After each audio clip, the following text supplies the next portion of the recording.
it's your boy Dustin from the Flying Chairs, the Rise Podcast. And today, oh shit, I got my boy Brian here. And this dude is fucking awesome and super knowledgeable, especially when it comes to disclosure. And yeah, I'm super glad that he's here with me to speak more what's actually happening in the news today, from to what the scientists have been seeing into the space of maybe motherships or asteroids getting close to Earth, or what's happening here on Earth that are some deep programs that are pretty evil and crazy. So yeah, and I'm very excited to have Brian here. How you doing, bro?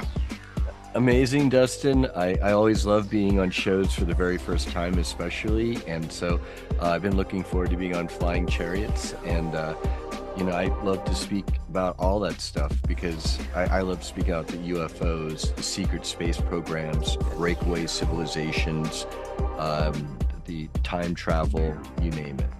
That's awesome. So can you tell my audience where you grew up and how you found yourself in this crazy subject? Well, absolutely. Yeah.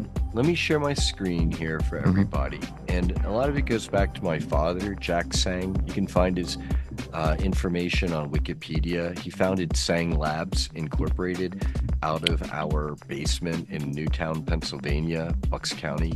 And I got to watch him transform the world. In the 80s and 90s, he revolutionized computer graphics on the IBM PC side of things.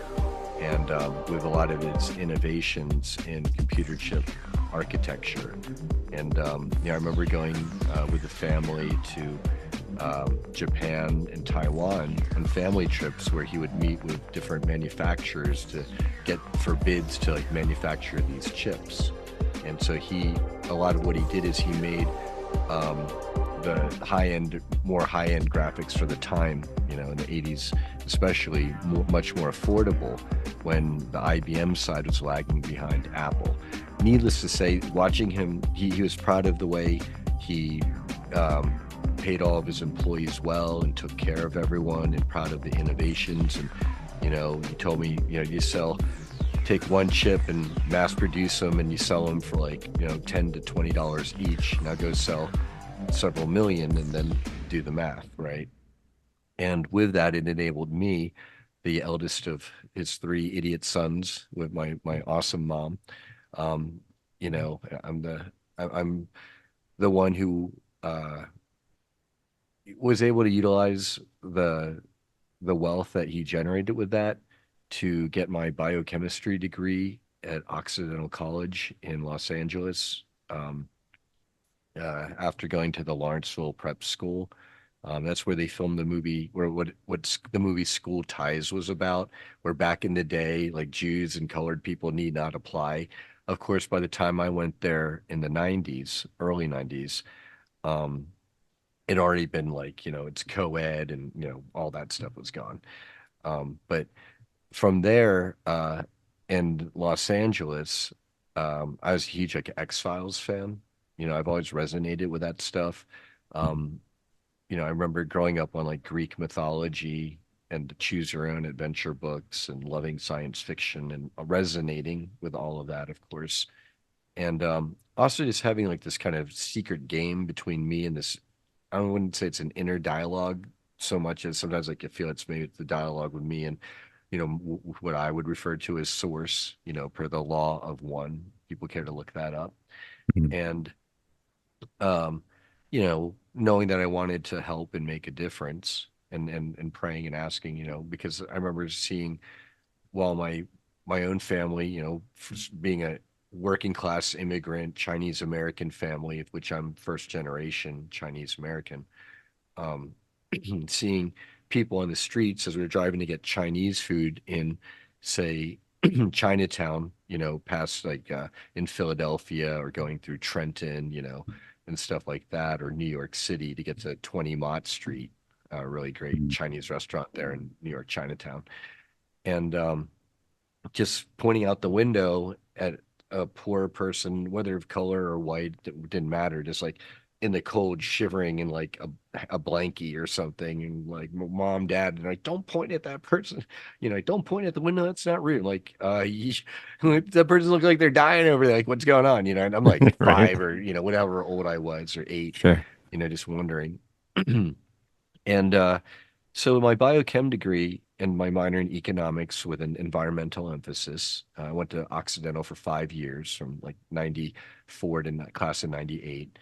Um, I, thought, well, maybe I'd get out of college with a biochem degree, work for some pharmaceutical or biotech companies out there. Surely someone wants to work on, I thought at the time going into it, mind you, okay, at first, because I didn't have like the GPA or whatever to become an astronaut. If I could have done anything, I'd probably, I want to be an astronaut, right? Hmm.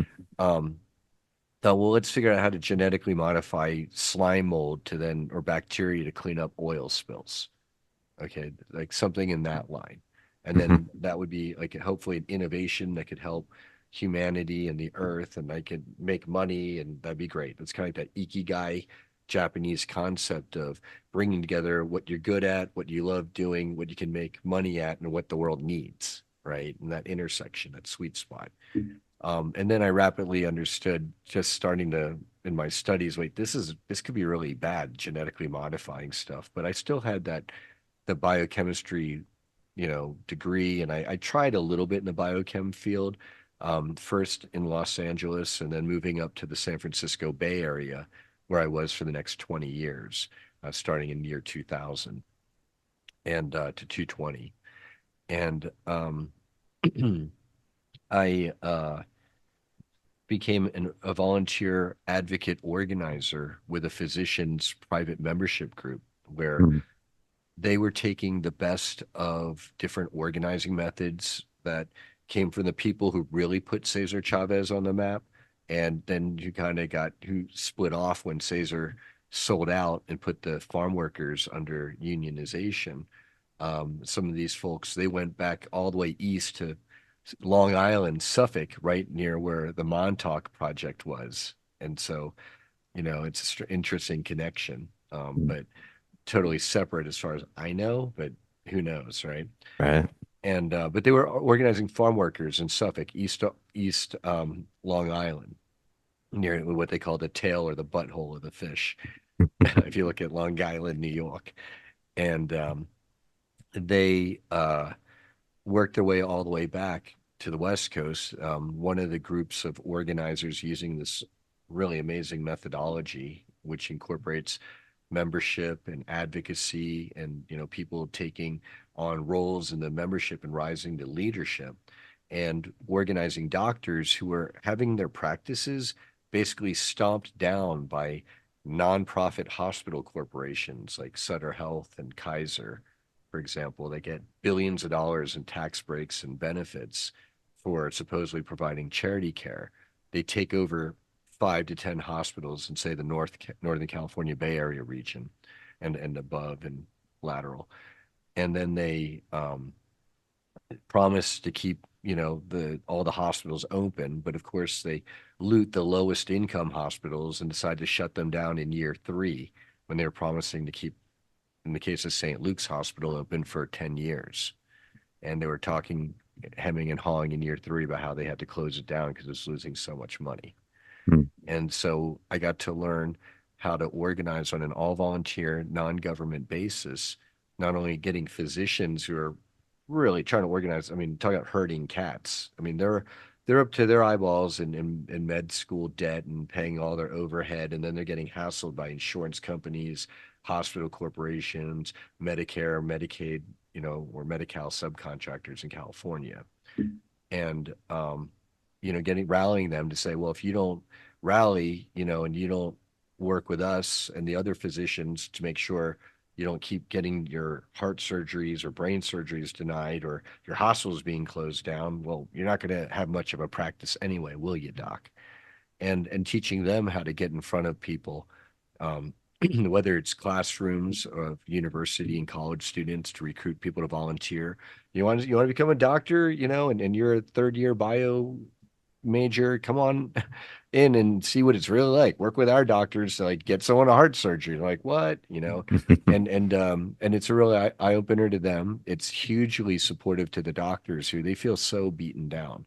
Mhm. It's a very conservative profession, and when physicians are accused of any wrongdoing, which that's a hammer that the insurance companies and hospital corporations hold over their head, is they'll literally, if they don't like a doctor who's standing up for the rest of the staff and to not have the neonatal intensive care unit shut down in their hospital, they'll literally have like another member of the staff who plays ball with, say, one of the hospital corporation in mind, begins with an S, but you know walk into the doctor in the hallway and kind of shoulder them, and then they get into an altercation and then do a HR write up about how, several witnesses are very concerned that this doctor is a physical threat.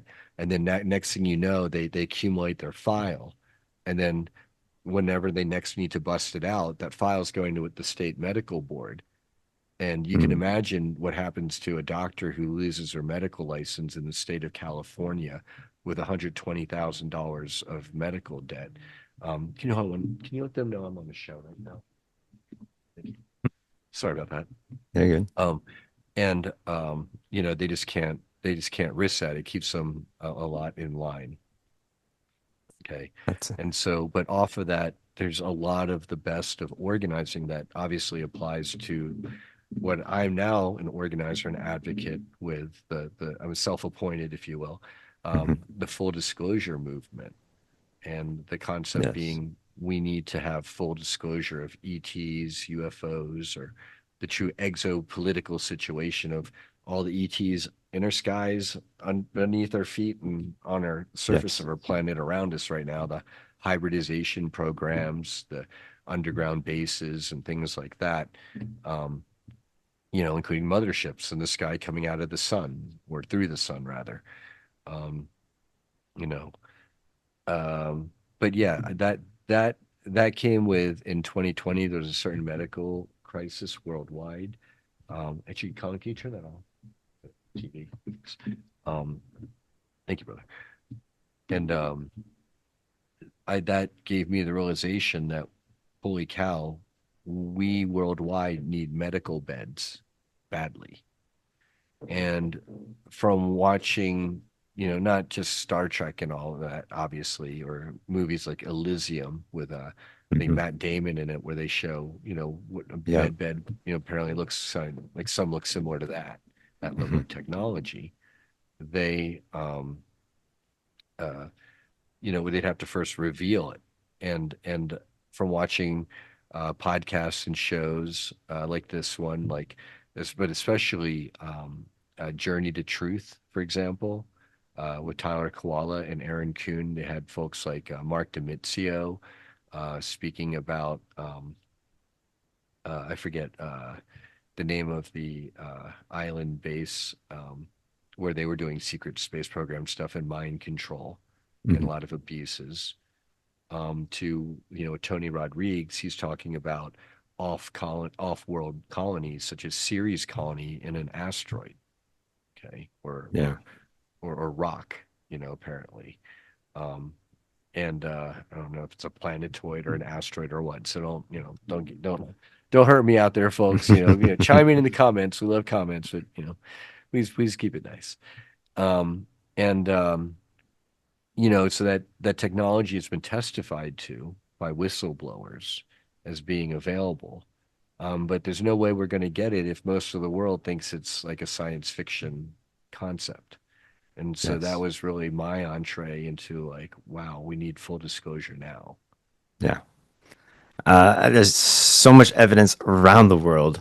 This is, it's yeah, dude. There's this overwhelming evidence with especially the underground aliens and bases and who's that famous whistleblower that told the story about him coming down a crane with his friend and they saw these aliens and they were shooting them. Some of them died, and then one of them like blasted a laser at him and just chopped Yeah, off all of his fingers and split him open like a fish. that's Phil Schneider, Yes, yes. And then and that and weird, bizarre suicide. Say right, that. right, because And it, Phil Schneider was on like I don't know if it was like 2 years into his basically exposing everything. He was in between conferences apparently, and he was gonna he'd said, "Hey everyone, I'm gonna show at this next big event this map of where all these bases are," and that's since Oh leaked. shit. That's the Phil Schneider um, deep underground military base map. So Phil Schneider That's dumb amazing. map USA. And yeah, here we go. That thing. Oh yeah. Okay. And then so he's showing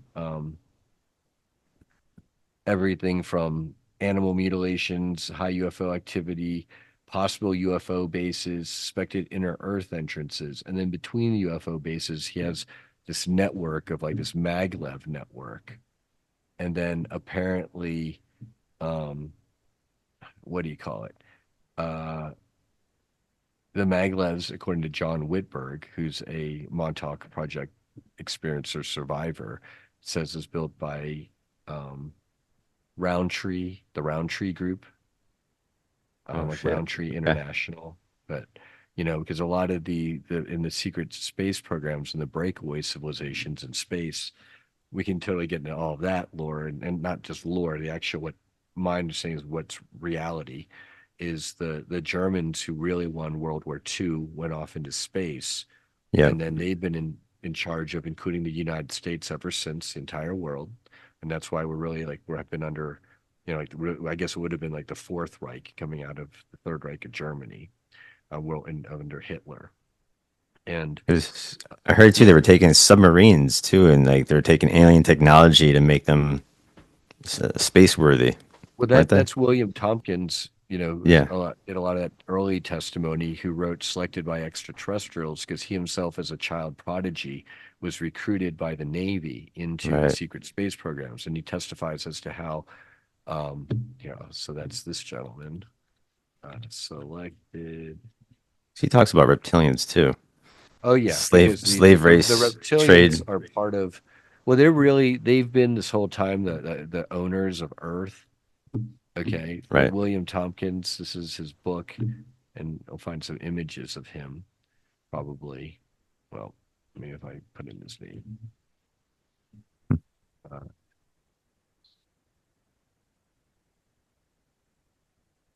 well, anyway, well, No, I know who he looks like. yeah, you know what he looks like. He was a Yeah. white-haired gentleman by the time he Yep. came out.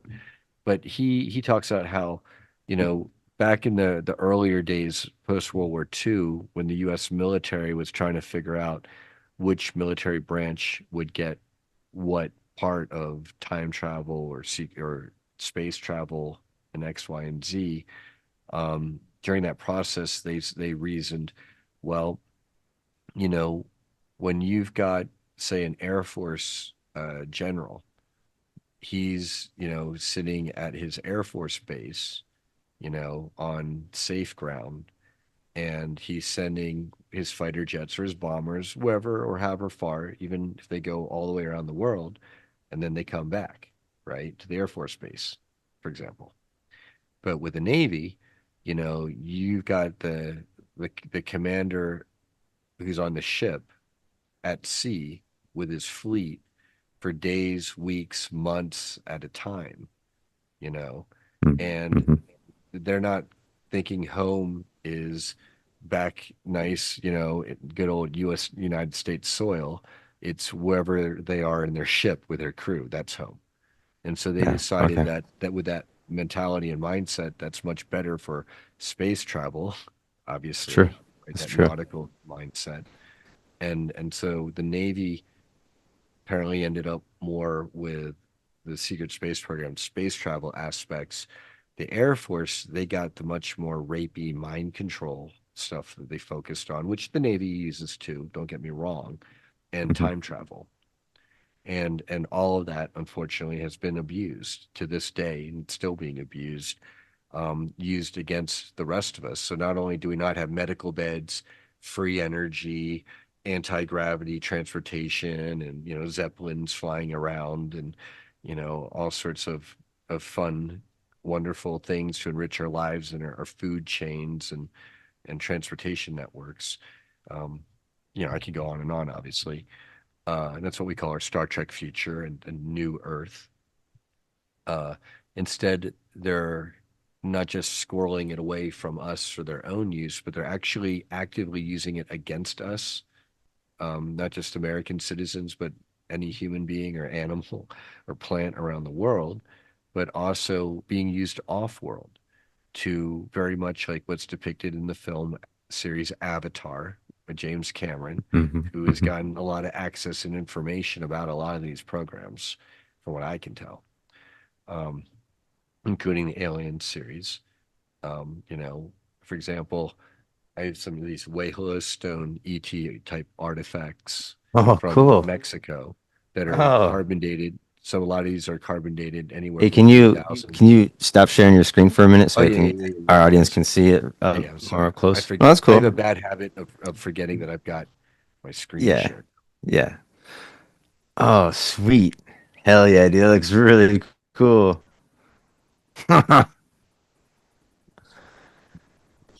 Yeah,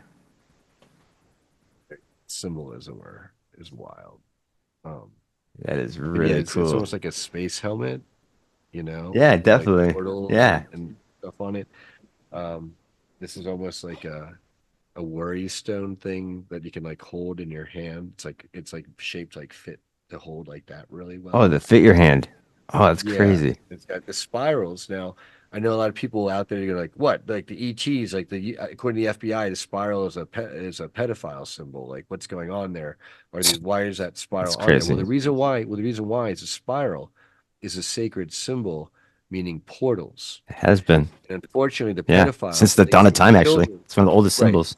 And the pedophiles, they see children as portals. And so they've perverted or bastardized, corrupted this beautiful ancient symbol, which is why you also see it in Australian Aboriginal art, for example, the spirals.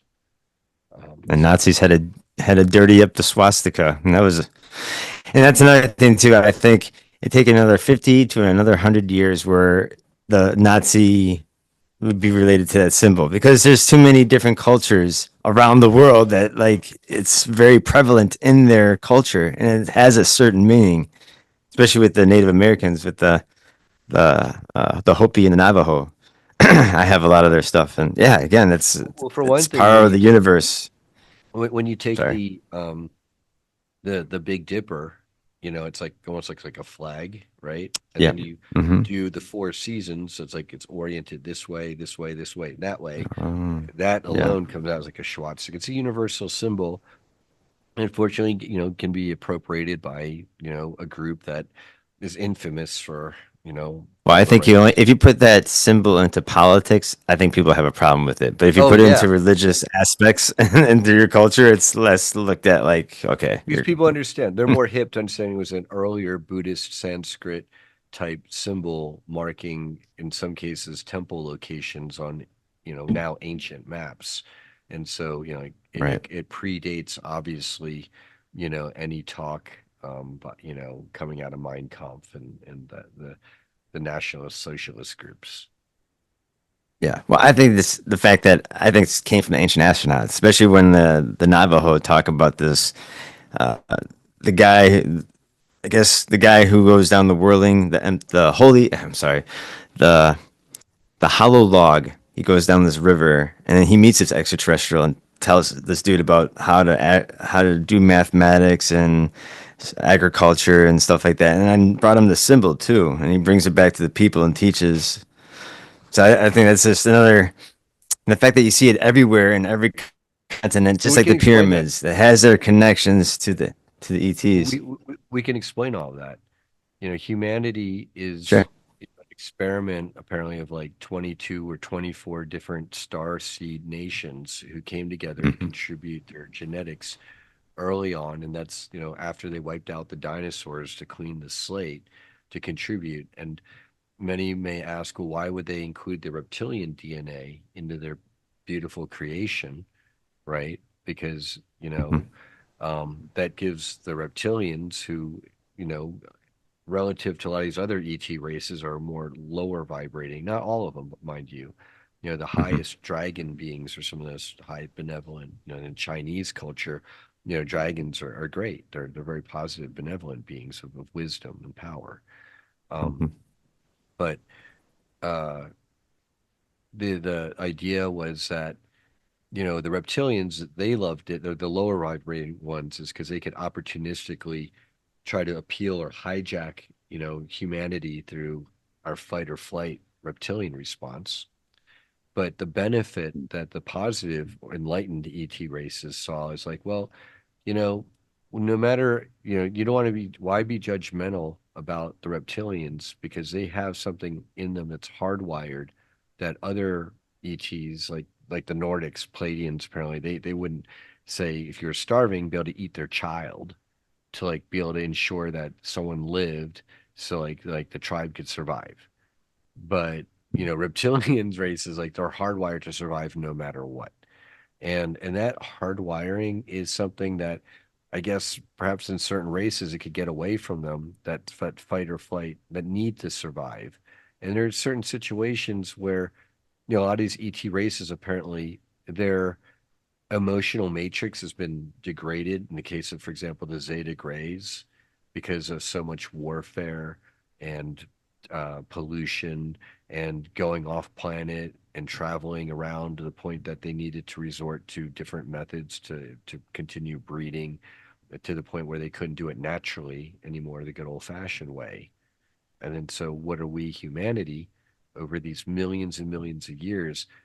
In a way we're considered the genetic mass backup tapes, genetic royalty.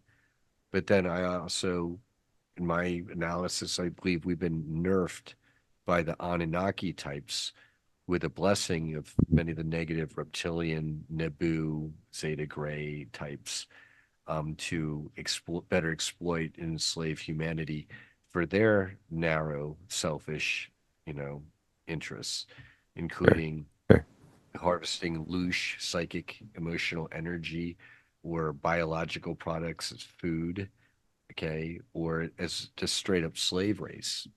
And that's something that the Anunnaki apparently and the Orion Siakar Draco, their empire apparently it's been kind of fragmented for a while now, but the negative service to self types, they're known for exploitation and enslavement, you know, on a galactic level.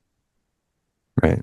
And there's wars that have been going on between the Nordics and the reptilians and other Yeah, races that kind of Lyra, just, yeah, like I feel like the fact that there's this, there must be like a beacon on the bottom of the ocean for all like extraterrestrial life out there. If you want to come over here and have your own agendas, and maybe if you're happen to step on some toes while you're here, you might get, blasted.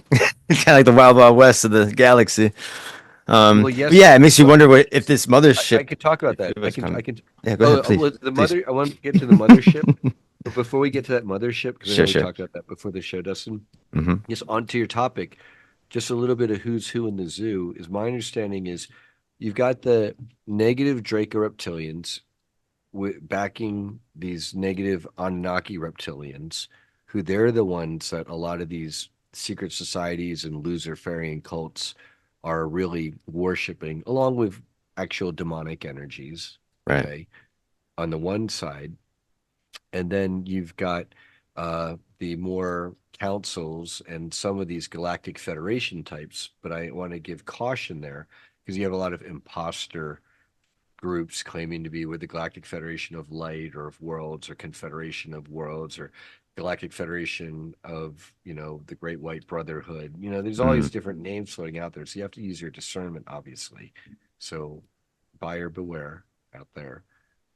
But there are ways to use discretion and the things that come up and things that I use as my guideposts because I, you know, feel responsibility like yourself as someone taking information out to the public. Like I try to get it right as best I can.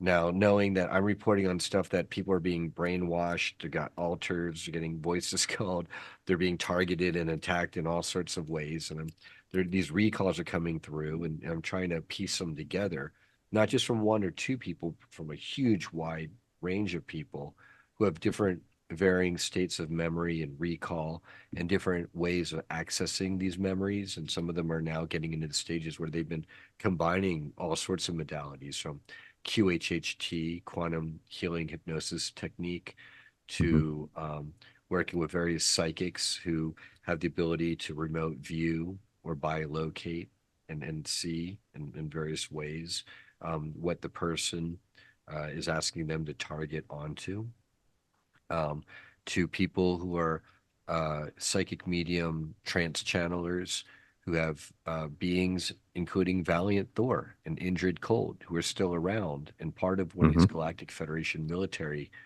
wings, I believe, to help liberate Earth within, without doing it for us, but doing the things that they can do to keep, the bigger bullies off of us while we get it together down here.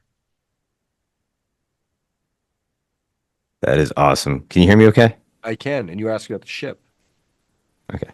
Sorry, my thing is You getting sound, crazy yeah, here. I can hear I you can't hear loud and you for clear, some brother. reason. One second. Mhm.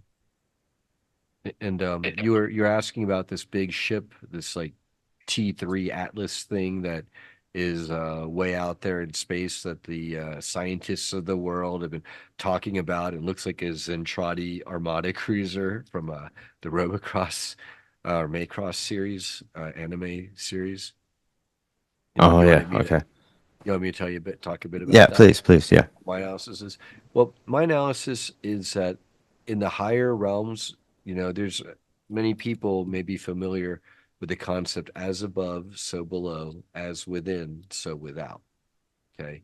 And my understanding is in the higher realms, the heavenly realms, the light has won. We've been interlocked down here on earth and involved with the higher realms, this battle between light and dark.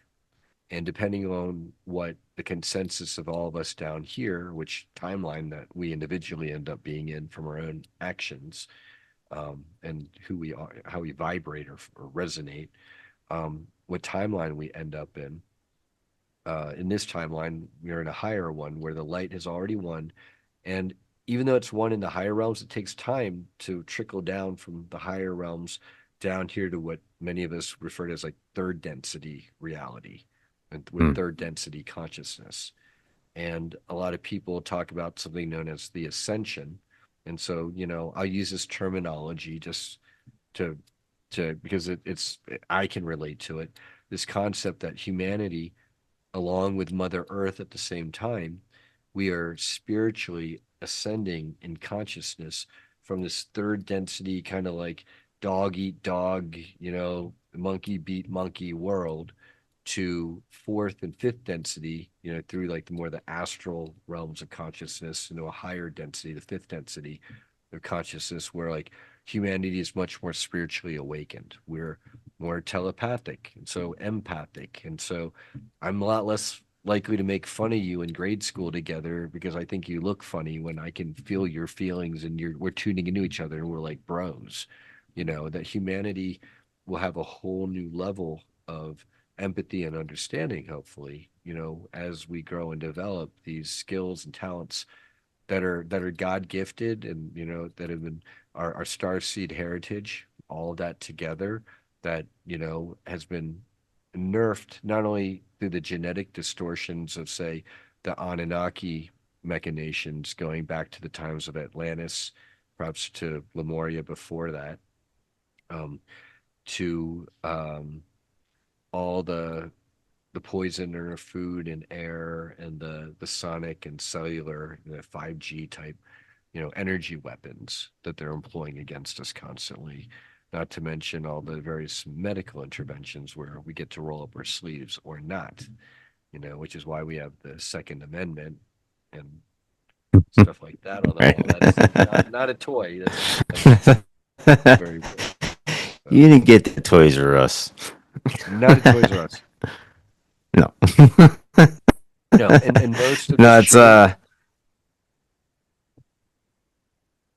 I was just gonna say that a no, I lot was of this gonna shit is say up by are stopped by people who are armed citizens, lawfully armed citizens, Sure. have stopped quite a huge number of actual violent crimes. I'm sorry, go ahead, Dustin. Now, I was gonna say with those energy weapons, I heard a lot. There's a rumor that a lot of it's coming from the Antarctica. Is that correct? Where like I think there's one whistleblower who's down there talking about what kind of weapons we have down there or So testing. that's Eric Hecker, Yeah. and Eric Hecker Hmm. did do a stint as I think this was a U.S. military contractor down at the Antarctic neutrino detector station, where Mm. what they say to all of us in the lamestream, the official narrative, is that it's this giant neutrino detector that can detect different high energy particles coming from deep space because it's like this giant pool of super clear pure water surrounded by Mm. this like just ginormous sensor array vat. And so the theory is it's just a detector because of course the government should obviously take trillions or billions and billions of taxpayer money to build a giant crystal clear vat of water in Right. in Antarctica because we have to detect these subspace particle transmissions, right? Said no one ever. And what Eric apparently has discovered with his team, I think it was like a team of five others with him, so a team of six total, um, is that neutrino detector, it's much more than a neutrino detector. It actually can be used not only as a communications device to do like, super far long distance space communication, but Mm. also can be used as a weapon. Right. And then what I've been told by someone else in our community who knows and loves Eric very well is that they may have activated um, that detector, that weapon, while he and his team were there maintaining the thing. He himself says he was like a glorified plumber, maintenance technician at this thing. But when they activated it, it might have, zapped him and his team. And I've heard that one of the team members had passed away since then of the six. And this is just, take it as what I've heard. So please, take all this with a grain of salt. And I have a lot of love and compassion for Eric. I Sure. personally believe Eric, in addition to being a maintenance repairman, plumber, however you want to call it, at that station, he may himself have been abducted and used in the programs and put on exposed to MK Ultra mind control, which Mm. apparently so many of us actually have, and perhaps potentially myself included, Mm. because since my entree into this community as an organizer advocate for the last about 3 years, almost, two and a half, whatever, um, and I co-organized a 2023 Montauk Adventure Tour in August 2023 with James Rink of Cool. SuperSoldierTalk.com with like 20 other whistleblowers and survivors of the Montauk Project, also known Wow. as like Operation Phoenix and Operation Rainbow Bridge were two of the projects there. The Montauk Project, it's like the colloquial name for it. And since then, there have been a lot of synchronicities. A lot of people have recalls of me there in some of the programs, like up in space with them. One of the most clear examples for me is we have um, David Purcell, who, only within the last year or so came out, if you will, with his own testimony because he was only recently getting his own recalls. Because a lot of people in our community, they wake up as we get older, we become adults, the programming breaks down, our starseed family intervenes, the other side, as they lose ground because the light is one, and that's another show. But they're able to mess with us less, and then we're meeting up with each other and seeing each other to the extent that our testimonies are lining up and people are recognizing each other from these underground bases or in space, time travel programs such as Andrew Basiago, for example, who's an early whistleblower testifier. Okay. Yeah. And this one example, my favorite example is David Purcell. He recalls that myself, Susan Long, Anthony Zender, um, and several others, maybe including Aurora Diamond Heart, um, Matthew Mornian. We were at least at one time part of his crew in what's known as Nachtwaffen or Dark Fleet, okay, which is part of the German breakaway civilization. So they also have the ICC, the Interplanetary Corporate Conglomerate, or yeah, which is basically all the private contractors who they took the technology and decided to hide it, hoard it for themselves, including Arasaka Corporation out of the Japanese breakaway civilization, and Mm. the Kruger mercenary group more out of the German breakaway civilization. Um, and David Purcell says that on his crew, he was the captain. He recalls getting to select his own crew. Okay, he picked the most competent people he could find, and he said, and oh, and also Robert Khalil was on his ship as security officer. And people remember Robert from the programs of Typical Skeptic podcast, by the way. And he told me over like a video chat, Brian, I remember you were my astronavigator on my Nachtwaffen ship crew. And I said, Mm. okay, interesting. I went to Drago Reed, a good friend, presenter at my conferences. He's been testifying for years now about his own Kruger mercenary super soldier type experiences. Super soldier is like a misnomer. We'll get into that too later, hopefully, if we have time. But uh, Drago, this guy David, he says I was his astronavigator on his bridge crew or ship crew, right? And Drago jumped in and he said, "Well, Brian, if someone's BSing you if they say that you were their astronavigator on their bridge crew, because the astronavigators on Nachtwaffen ships are kept separate and away from the bridge, because in case like anything happens on the bridge, you don't want the person who's like telepathically flying the ship to like Mm. get Mm. distracted. Sure. That's probably really dangerous, not good." So I went to back to David video chat. Hey David, just wondering, you said I was on your crew, uh, you know, as your astronavigator. Where on the bridge was I relative to you, the captain? Was I like to have like my own seat or chair like next to you in front of you somewhere? Like, and he said, "Oh no, no, no. You were kept in a separate compartment beneath the bridge, with like a helmet on with like wires coming out of it. Other people have looked into it. They said it looked kind of like probably like the Cerebro helmet from the X-Men series with like the Hmm. coils Yeah. coming out. And then you had like he said I had two attendants, one on either side of me, left and right, so that while I was basically telepathically rigged into the ship, um, uh, I all my physical needs could be met. I could guess if I got thirsty or something, or whatever. And uh, someone else has since told me um, that yeah, that these alters and clones of us are in the programs. I could go into alters and clones a bit as well. Mm. But like that particular, I've alters that are used for my astronavigating piloting abilities.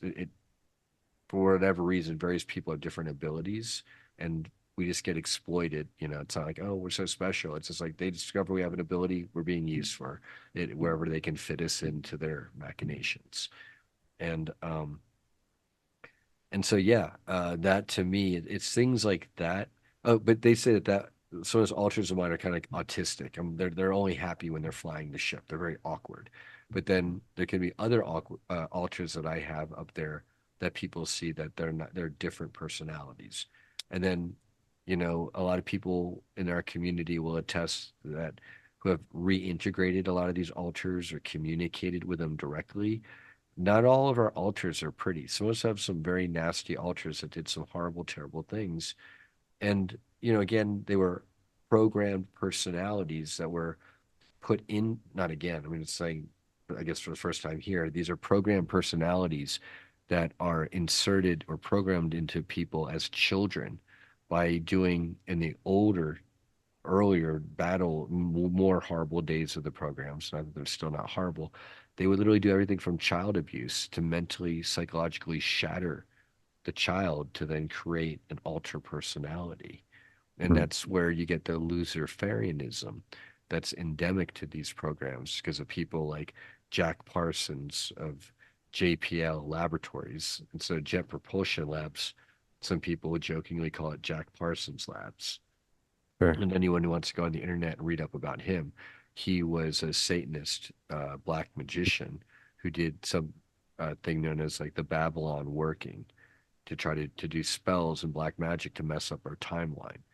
Because the upshot, if a lot of people or anybody out there is wondering why do these negative groups mess with us off world, underground, in our air, in our food, in our water, time travel, using time travel and space technology, ET technology. Why? It's because they're all trying to put us on a negative timeline where the service to self negative groups are trying to put humanity on a lower timeline so that they can better, easier take advantage of us. Okay. And Hmm. meanwhile, many of us are waking up. And I personally joke that I have zero recall. I remember nothing. I'm not making any claims. I'll repeat what other people have said to me and I'll cite them. I'll let people Hmm. come to their own conclusions, and I'm keeping my own mental map, if you will. Hmm. Um, but there's so many people that, like, when I was on the Montauk Adventure Tour, I watched Arkeem and Chastity Campbell. They were sharing a memory where Arkeem was basically crying. They were crying together, and he was apologizing because he asked, "Do you remember the time when you just arrived at Camp Hero and you're in your cage and you were crying, but you were saying how your parents were going to come save you and they're going to come find you and get you out of there?" And he was like, even though he's younger than her, he'd been there for like a couple years already, and he was like, "They're never gonna find you. You're stuck here like the rest of us." Blah blah blah. And like was like being mean to her, and she was just crying even more. And they were like breaking down in tears in front of me, crying, Hmm. remembering that apology. She was accepting his apology. Sure. And I'm like crying too, there. Yeah. And I'm like, they're not faking this, and I'm seeing this over and over and over in the community, and stuff like, what, oh yeah, I would, you weren't on the bridge with me, Brian. Like, yeah, I was a captain, but you were in your astronavigator compartment, and it's not like David had ever talked to Drago at that point. Hmm. Yeah. That's really interesting, dude. It's fucking crazy. It's again, I feel like we live in the Disney world of the galaxy with so much shit is going on here. Like, can you agree? Like this programs on it's just endless. It's endless. And again, you're right. I think the human race slowly get integrated into this federation because we are part of the galaxy now. And I think it took a long time for human understanding to get to a point, but it is under secrecy. And you're right. If it's under this weird twisted plot with the Illuminati. I mean, I have like my whole chest tattoo is the ancient astronauts, the Illuminati Oh yeah. tied to it. Yep. But Yeah. no, you're Yeah. right. It's just Billy is this Meyer like a Palladian Scoutcraft on there. yeah? Yep. But And again, then back when we could kind of tie this into this like the Project ship. Bluebeam. Like, is Oh, this the new thing coming out? well, before we get to Project Bluebeam, the ship, I believe personally, it's a Galactic Federation type ship, a positive ship that's coming to help celebrate the liberation of humanity and Earth together, ascending from third to fourth to fifth density.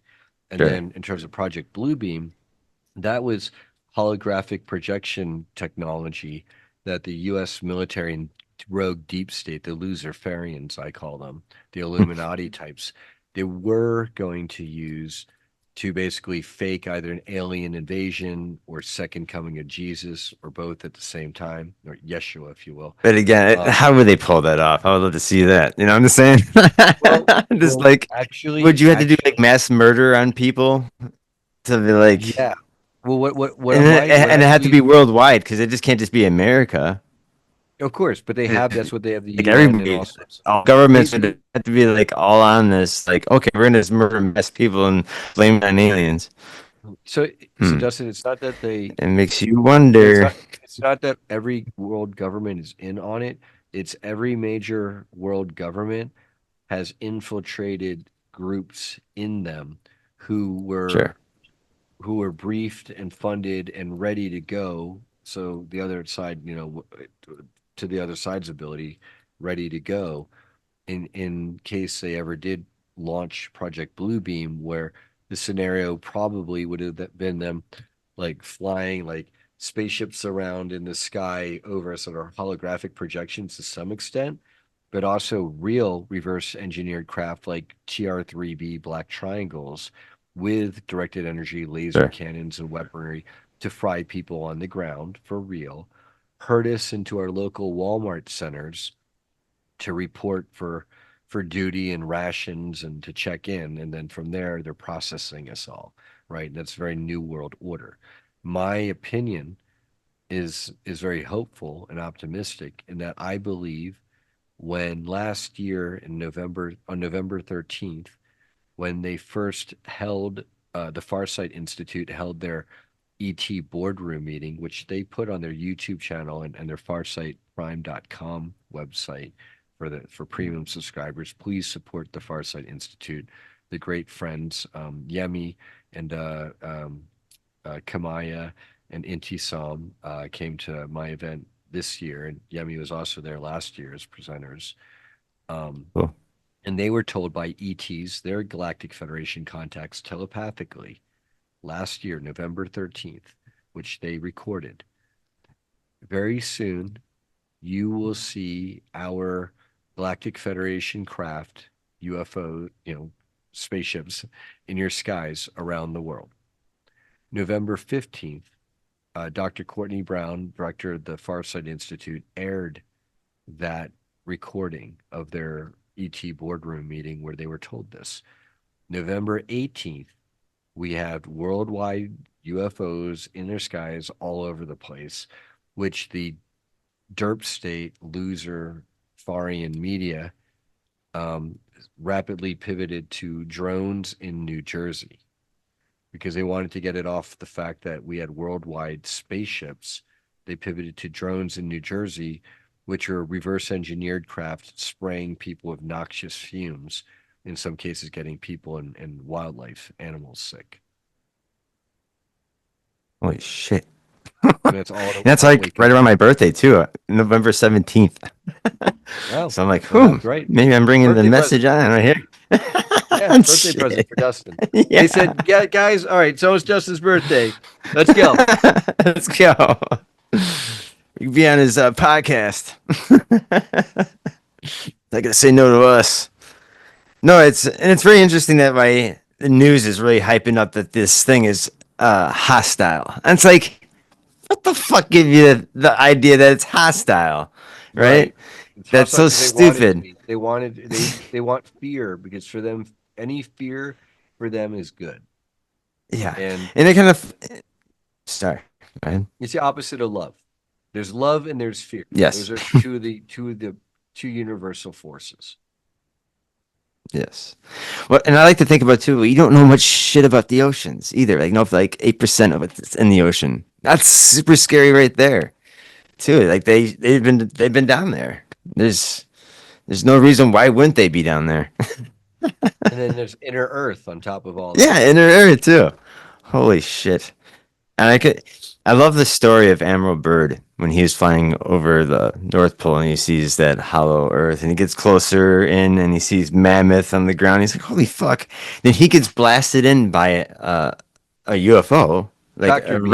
tracking beam, and goes into the city. And he noticed on the flying saucer that it has swastikas on it, not relating to the Nazis, but just maybe No, the fact. it probably was relating to the Oh, Nazis. was it? Okay. That quote unquote master was probably might have been an ET who is like, screwing with him and mind effing him and giving him a narrative that they wanted to feed to him to then bring back to the So, US so I know military. Hitler was a Hollow Earth theorist, and I know he was like just trying to find the entrance of the Hollow Earth, like sending people Right. to Tibet, to Antarctica, like three big missions, and set up bases down there. And apparently, there was one submarine that did make it down there, and then it had like wrote a message back saying, "We found this motherfucker." Yeah, basically, Did you hear about our that? good friend, yeah, our good friend Brad Olson, he's now shown that letter in some of his Mm. presentations. It's amazing. And basically, Yeah, I love how like the words are so big in the hollow earth. We fucking found it. yeah.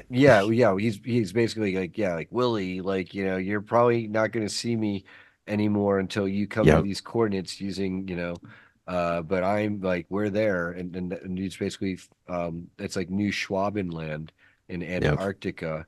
I think it's called Base 211, where that was where the Germans, they had not only their inner Earth entrance down there and access to probably ET technologies that have been there for a long time, um, as depicted in movies like or shows like the X Files. Um, but they also from there went off world to the moon and Mars, Yep. places Yep. like Ceres Colony, and then further out into the stars, not only using anti-grav type technology, but also probably portals and stargates. Again, Operation Paperclip too. When they were getting some of those Nazis and they were breaking some of that shit, they couldn't believe it. There's like no way you were working on space programs and doing half the shit back then. You know? Right, with Werner von Braun, Yeah, who dude, that then got guy. to run NASA because Hmm. he was helping to cover up the fact that we're really under the Germans who won, um, and that's why you had the flyovers of UFOs over Washington D.C. in the 50s, I think around 1954. Yeah, keep Um, talking. I'm like, yes. yeah, yeah, when they were flying over Congress, they were basically in Luftwaffe, Nazi German formations, those craft. And what they were doing is they were formally announcing that they were in charge. And that was also around when Congress apparently got stormed by Nazi troops and they were forced to sign the surrender. Right. But again, it makes you wonder too. I think Hitler could have got his first class ticket down there, right? Because I'm pretty sure he saw that message. Well, Why wouldn't he have? my understanding of what happened to Hitler is he through Operation Paperclip or the Rat Lines or getting through probably through his own channels by U-boat, made Hmm. it to Latin America. I think it was to Uruguay, and then lived until like 1968 and died from complications of a car accident. But in the meantime, movies like The Boys from Brazil, which are basically about Nazis in Brazil with a Yeah. colony trying to figure out a genetic, clone of Hitler, Der Fuhrer, and that's apparently that was a real, it's based on what really happened. Yeah. I love the fact that the Nazis themselves are just so sci-fi. Like even if you think about it, like how is this country from after World War I that was just like decimated and poor just come out with like technology that no one's ever seen before, and like the scientists is the brightest ones there. You know, Einstein came out of that motherfucker. You know what I'm saying? Like, The thing is, it wasn't Einstein. Einstein was actually kind of a tool. sure, And a lot of that work was done by his wife and others, and then he appropriated it. Not to say it wasn't a brilliant mathematician. I'm not going to take that away from him, but I also don't like when people steal other people's work. sure, sure. It wasn't really due to people like Einstein. It was more due to people like Maria Orsic of Yeah, the too. Vril Her too. Damen, Yep. and she Hmm. was getting telepathic downloads from ETs from like the Aldebaran Yep. area. Apparently, I think these are kind of more neutral Palladian types because they could go either way in terms of service to self or service to other. And they were giving her downloads this technology. The up and coming Nazi regime, they learned about Maria and her beautiful fellow ladies, the Vril Damen, and rounded them up and put them under the control of their occult Black Sun Society, which is very Luciferian and dominated by these same Anunnaki negative reptilian interests, and that have been dominating humanity for at least 26,000 years under the Babylonian money magic beast type systems. And they they basically wait, I'm sorry, I just got lost. I got lost because I think it's 26,000 years. But yeah, the Vril Damen, they it's not like the ETs necessarily were giving them information to empower the Nazis. I think they were speaking to Maria and she got swept up and then it got abused by the Nazis. And a lot of people ask, well, if they had access to this ET laser beam UFO technology, how come they lost World War II? Well, the answer is by the time they're being able to figure it out to the level that they could weaponize it and use it militarily, they couldn't mass produce it just yet. So that's where they had to pack everything up and flee to Latin America and Antarctica. And then that's where they ultimately regrouped. The United States Navy sent Operation High Jump Yeah. very soon after World War II was over, supposedly in 1945 with the surrender of the Japanese. You think like the military, like after fighting World War II, they just feel like sending another naval carrier group down to Antarctica for a scientific expedition for haha, No. of which like nobody came back but a couple ships, Yeah. and the admiral who then was like mum's the word about like getting their Yep. asses killed that night. Yeah. And then the Farsight Institute, they did blind remote viewing, and basically what they saw on a blind remote viewing basis, and what other people who like they for however they have the knowledge, it's the testimony is like here's their carrier group, and before they ever got anywhere near where they wanted to on the Antarctic coast, UFOs like emerged out of the water and like laser beamed not only the ships but any of the airplanes that they managed to get off the ships, and then left very few survivors to make it back. Yeah. And it was basically a slaughter, child's play. Dude, again, just so sci-fi. Any way you look at it. That's why I think it's so flattering to, or why people like to flirt with the Nazi theology and stuff like that. And yeah, no, it's really crazy. And then the fact that we have some of their scientists that actually made headway for us to like land on the moon and have all these satellites and have other things that we probably couldn't have done right away if we didn't have the Nazis. And like the Russians call themselves the cosmonauts because they believe that they're actually going back to home to the stars, and that's even more poetic to think, mindset to think that we are not generated here. There's something totally different from all the animals. We have to put sunscreen on our fucking bodies to block us from the sun. No animal does that here on Earth.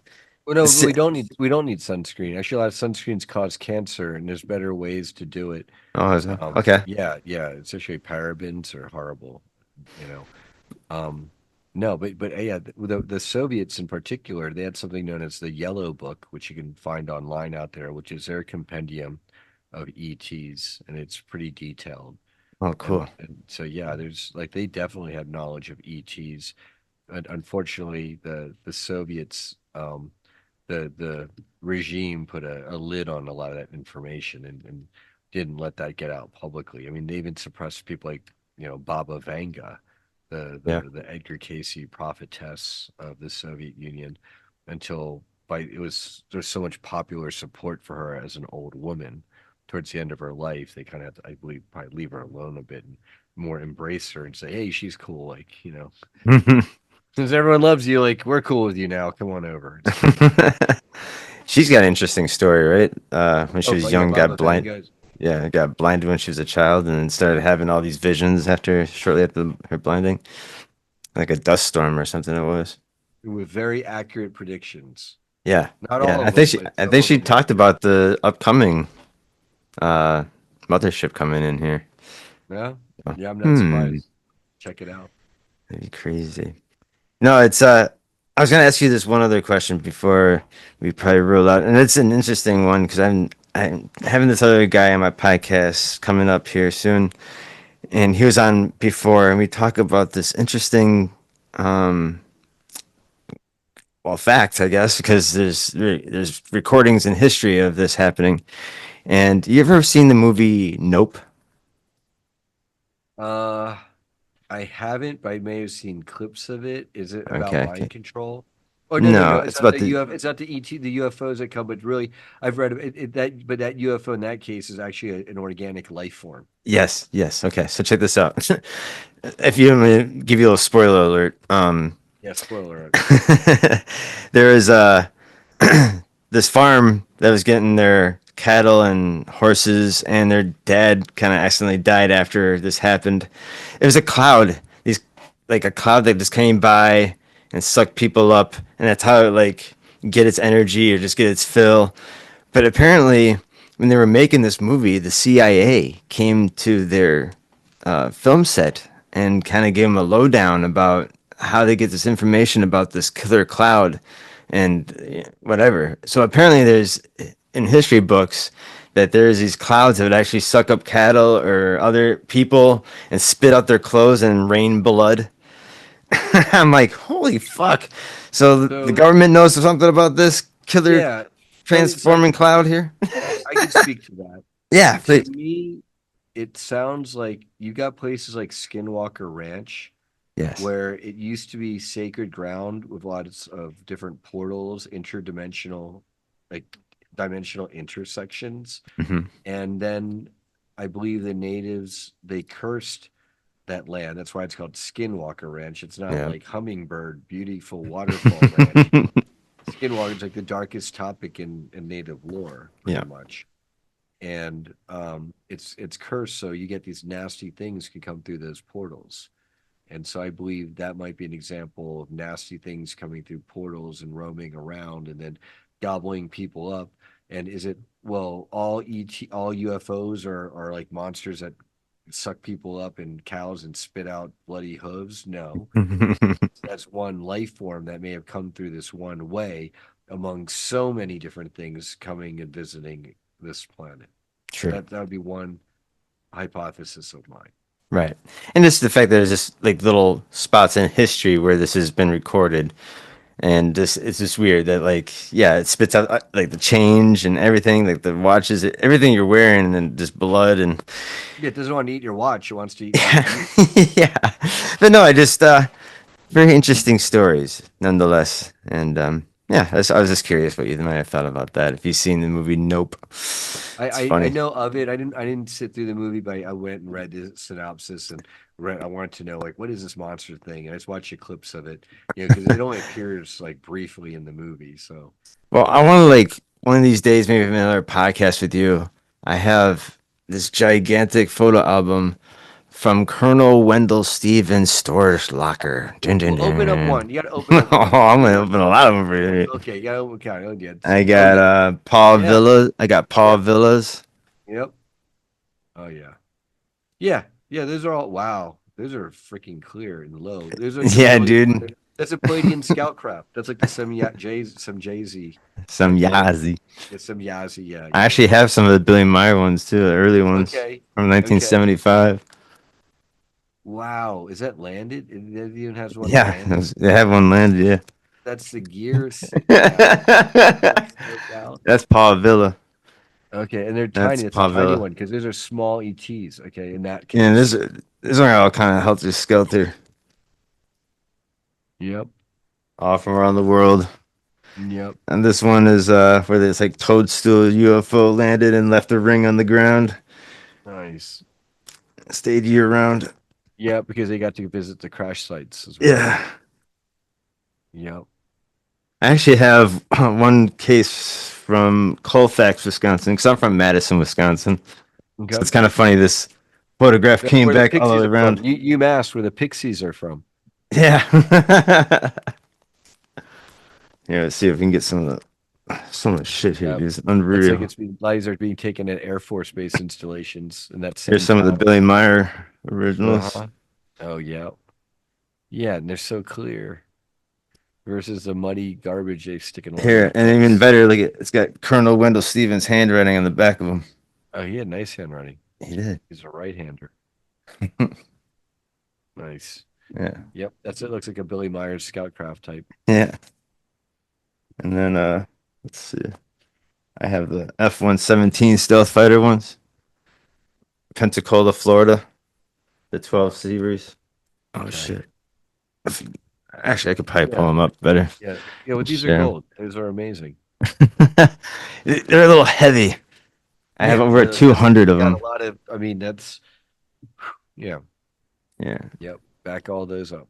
These are the ones that are just, they went very viral enough where his colleagues got a hold of me. Like Paula Harris. Got to talk with her on the phone for like 2 hours, and she's like, Wendell would be so proud of you know, showing enough of these photographs and keep up his stories and shit. I'm like, fuck yeah. Yeah, because now that you've put them up online, it's for everyone, just Yeah. like for everyone to see. It made it past the, men in black, flashing you, So far until right? one day. But it's up there online now. So No, that's true. even if they kick down your door and grab the book, you've accomplished what Wendell would have wanted. That's true. That's right. Well, thank you. But no, I was very blessed, and I spent a pretty penny to get these. It was an auction, and I only won two boxes Okay, that came out of nice, there. Yeah. nice. Because this looks like maybe it might be the U.S. Air Force flying like their latest generation Yeah, fighter jet, it's and like an then F-117 stealth fighter. This is over right, Pensacola, Florida, 94.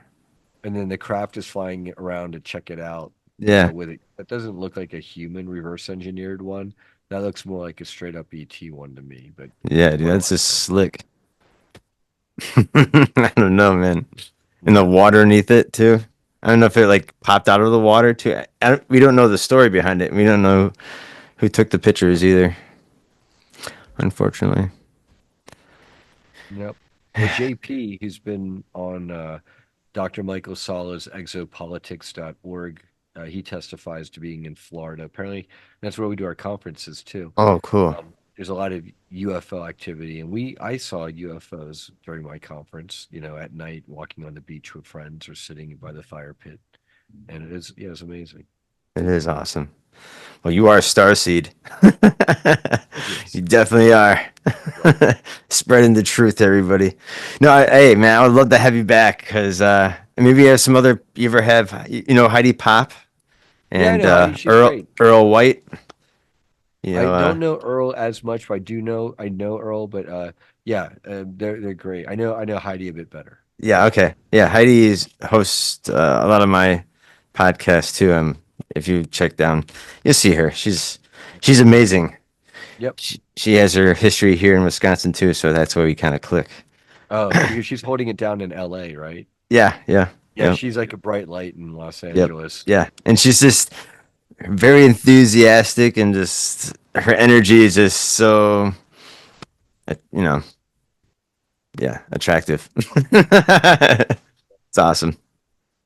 So, well, thank you for having me on, and everyone Yeah, out there. Thank you. Please, like, subscribe, and share. If you want to find me online, if you just type yeah, in please. Brian Sang, there's like a gay Taiwanese comedian named Brian Sang. If you look up Brian Sang, the Solar Bee, or Brian Sang and Full Disclosure Movement, or in the case of my conference website, which we're also going to be morphing and growing into the website for the Full Disclosure Network and platform.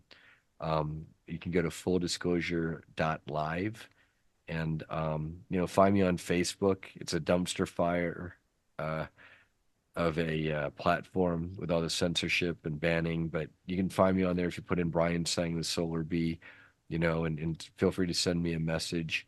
I try to answer all of them, but if it's really urgent, let me know, because we're building a network of people in the disclosure community who have survived a lot of these programs, who are members of some of these families, and have been abused because they refuse to go along with the negative agendas.